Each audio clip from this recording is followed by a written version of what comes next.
Hey guys, welcome back to my channel. তো সকাল সকাল আমি আর প্রতাপ বেরিয়ে গেছিলাম হসপিটালের উদ্দেশ্যে, কারণ বাবা হঠাৎ করে অসুস্থ হয়ে গেছিলো। তো ওই জন্য আর কি আমরা বেশ কয়েকদিন ধরে দৌড়াদৌড়ি করছিলাম। তো আমার বেবিকে রেখে এসেছি আমার মায়ের কাছে, মামা মামি এদের কাছে।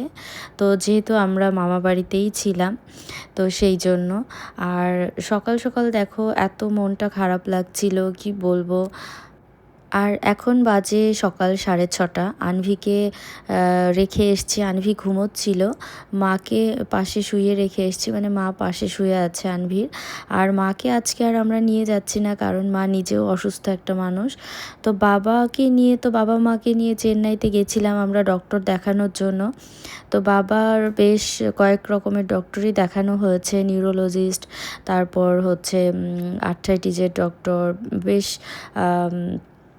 ইএনটির ডক্টর। তো সব মোটামুটি চলছিল। তো হঠাৎ করেই মামা বাড়িতে আসার পরে বাবার প্রেশারটা খুব হাই চলছিল।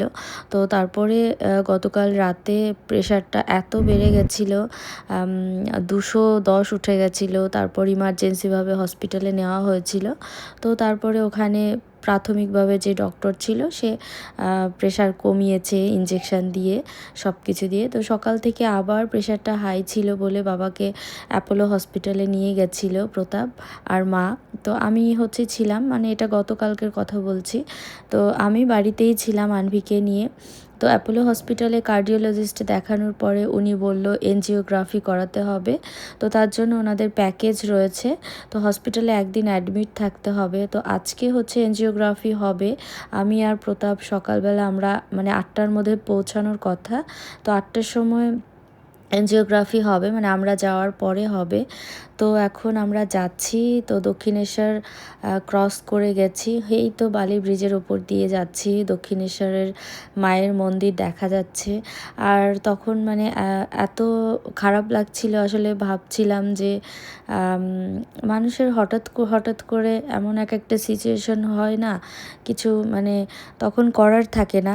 আর এই সিচুয়েশনগুলোকেও যারা মানে সো কল্ড ফ্যামিলি বলা হয়, তারাও যখন এই সিচুয়েশনগুলোতে হাত ছেড়ে দেয় বা পাশ থেকে অচেনা মানুষের মতো আচরণ করে না, তখন ভীষণ কষ্ট লাগে।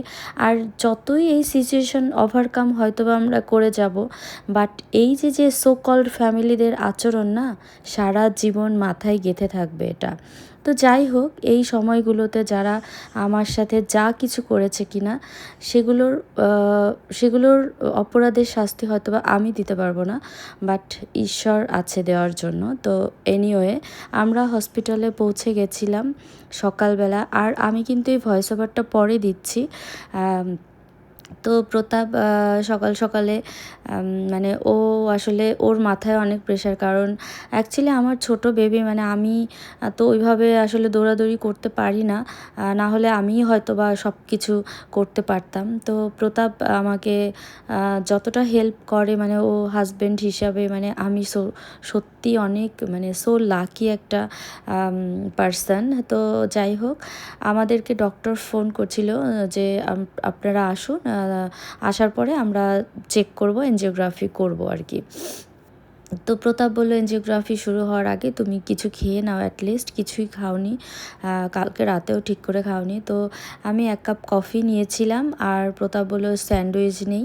তো আমার কিছুই বেসিক্যালি খেতে ইচ্ছে করছিল না, কারণ কিছু ভালো লাগছিল না আসলে, মানে খুব অসহায় লাগছিল। এখানে মা তো কিছুই বোঝে না ওইভাবে আসলে। আর বাবার কাছের মানুষ বলতে আমি আর প্রতাপ, আর আমার মামাও অতটা আসলে বোঝে না। তো যাই হোক না কেন, তো তারপরেও খেয়ে নিলাম কিছু কফি আর স্যান্ডউইচ। যদিও খাওয়ার সময় আমার প্রচণ্ড মানে খাবার গলা দিয়ে নামছিল না, যে কি হবে জানি না। মানে এনজিওগ্রাফিটা একটু ক্রিটিক্যাল টেস্ট বলা চলে। তারপর এত এজ হয়েছে, সেই সব নিয়ে টেনশান। তো আলটিমেট ডক্টর বললো এখানে আমাদেরকে বসতে, যে আমাদেরকে দেখাবে এনজিওগ্রাফি ভিডিও। তো ডক্টর এত ভালো, মানে কি বলবো, এত এক্সপেরিয়েন্স ডক্টর। তো আমাদেরকে এখানে বসিয়ে রেখেছিল যে এনজিওগ্রাফির ভিডিও দেখানোর জন্য। তো আমি তখন বসে কাঁদছিলাম, আর অনেকের অনেক বিহেভিয়ারের কথাও আমার ভীষণ মনে পড়ছিল। তো যাই হোক, আমি এই ভিডিওটা করার উদ্দেশ্য এটাই যে এই ভিডিওটা দেখলে যাতে আমার মানে মনে পড়ে এই সিচুয়েশানে আমার সাথে কি হয়েছিল। তো যাই হোক, এনজিওগ্রাফি হয়ে গেছে, হওয়ার পরে বাবাকে সকালবেলা ব্রেকফাস্ট দিয়েছিল, দুধ কর্নফ্লেক্স আর কলা, সাথে চা। তো আমি দুধ কর্নফ্লেক্স খাইয়ে দিচ্ছিলাম। তো এই আর কি। ওদিকে আনভিকে বাড়িতে রেখে এসেছিলাম, যদিও মা রেখেছে, বাট আনভি ভীষণ চঞ্চল, আর ও একটা কিছু হলে ভীষণ জেদ করে। তো মা ওকে সামলাতে পারে না, আসলে ওকে সামলানো ভীষণ ডিফিকাল্ট। তো যাই হোক, এখানে বাবাকে খাওয়ানোর পরে তারপর হচ্ছে আমি ওখানেই বসেছিলাম, যদিও ওখানে ভিজিটিং আওয়ার ছাড়া অ্যালাউ করছিল না, বাট আমি বসেছিলাম। ওরা আর আমাকে বলেনি যাওয়ার কথা, আমিও আর যাইনি। তো প্রতাপ এখানে এনজিওগ্রাফি হয়ে যাওয়ার পরে ও চলে গেছিলো অফিসে, আমি পুরো দিন ছিলাম। তো যাই হোক, বেশ ভালোভাবেই হয়েছে। আর এনজিওগ্রাফিতে হচ্ছে একটু প্রবলেম আছে হার্টের, মানে হার্টের যে মেইন 3টে শিরা, তো সাইড একটা শিরাতে 50% মতো ব্লকেজ এসছে। তো ওই জন্য হচ্ছে খুব টেনশানেরও একটা ছিল যে কি হবে। তো ডক্টর বললো মেডিসিন কন্টিনিউ করতে হবে, তো মেডিসিন অফ করা যাবে না। তো এই তো বাবার পাশেই বসেছিলাম আর গল্প করছিলাম। তো বাবার সাথে আসলে মন খুলে কথা বললে না, উনিও আসলে রিল্যাক্স ফিল করে। আর বাবা খুব আর কি চাপা স্বভাবের মানুষ, ওরকম মন খুলে সবার সাথে কথা বলতে পারে না। তো যাই হোক, অনেক অনেক পুরনো দিনের গল্প করছিলাম, বাবার সাথে অনেক অনেক গল্প করছিলাম। সে আসলে গল্প করার একটা মানুষ চায়। তো আমরা এখন সবাই এত বিজি, কি বলবো, আমাদের লাইফে এখন সবাই বিজি সবাইকে নিয়ে। আমি নিজেও অনেক বিজি থাকি আমার বাচ্চাকে নিয়ে। হয়তো বাড়িতে থাকলে বসে এতটা সময় ধরে কথাও বলতে পারতাম না, তো হসপিটালে যতটা সময় ভরে কথা বলতে পারছিলাম। তো যাই হোক, বাবাকে সাহস দিচ্ছিলাম, তুমি তো একদম সুস্থ হয়ে গেছো। বাবা বলছে না না ঠিক আছে, আমার সেরকম কোনো প্রবলেম নেই। তো তারপরে এখন বাজে বিকাল 3টে। তো আমি দুপুরের খাবার বাবাকে হচ্ছে বললাম যে খাইয়ে দিই। তো বাবা বললো না এখন খাবো না, পরে খাবো। তো আমি নিচে গেছিলাম ওয়াশরুমে, তো ওখান থেকে ক্যাফেতে গিয়ে একটু ম্যাগি নিলাম আর একটুখানি কোল্ড কফি নিলাম, যেহেতু সারাদিন আমি কিছুই খাইনি। আর ওইদিকে আবার মাথায় টেনশানও কাজ করছিল, বাড়িতে আনভি রয়েছে, মা আনভিকে সামলাতে পারছে না। মানে ভালোই ছিল, আমি একবার ফোন করেছি, যেই আমার সাউন্ড পেয়েছে অমনি কান্না শুরু করেছে। আর এই তো বিকালবেলা, তখন 4:30-4টের মতো বাজে, প্রতাপ অফিস থেকে চলে এসছে, কারণ আমি আর বাবা বাড়িতে চলে যাব এখন। তো সব কিছু বুঝে নিচ্ছিল, মেডিসিন, তারপর পেপার, সব কিছু বুঝে আমি আর বাবা হচ্ছে ক্যাব বুক করে বাড়িতে চলে যাব, ও আবার অফিসে চলে যাবে। আর আমরা হচ্ছে এখন সব কিছু বুঝে নিচ্ছিলাম, মানে ডায়েট চার্টগুলো। আর ডক্টরকে আমি জিজ্ঞেস করছিলাম যে যদি আবার মানে এখন তো বাংলাদেশে চলে যাবে, যদি আবার প্রবলেম হয় তখন কি করবে, যদি আবার প্রেশার হাই হয়ে যায় তখন কি করবে। তো ডক্টর তখন বলছিল তুমি এত টেনশান করো না, তো চুপ করো, যখন হয় তখন সেটা পরে দেখা যাবে, তখন আমাকে ফোন করবে বা হোয়াটসঅ্যাপ করবে। তো এই আর কি, মানে আমাকে আর কি মজা করেই বলছিল, যেহেতু আমি বারবার ডক্টরকে জিজ্ঞেস করছিলাম এটা হলে এটা কি হবে, এটা হলে কি করব, ওটা হলে কি করব, তাই জন্য।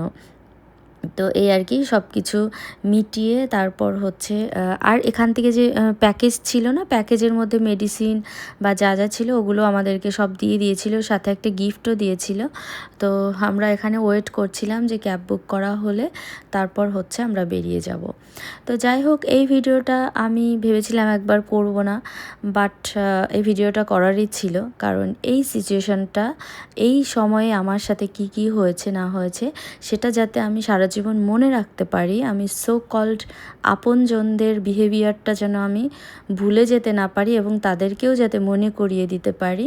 তো তাই জন্যই এই ভিডিওটা আমার করা। তো আমরা হচ্ছে দুজনেই ভীষণ টায়ার্ড ছিলাম, কারণ পুরো দিন বাবা হসপিটালে ছিল, মানে পুরো দিন বলতে কাল থেকে আর কি। তো বাড়িতে গিয়ে আগে মানে স্নান করে খেয়ে দিয়ে পুরো রাত হয়ে গেছিলো, 8টা বেজে গেছিলো। আর এই যে দেখো হসপিটাল থেকে যে একটা গিফট দিয়েছিল, সেই গিফটটা ওপেন করে দেখি একটা কাপ, তো গুড মর্নিং লেখা আছে, ভীষণ সুন্দর কাপটা।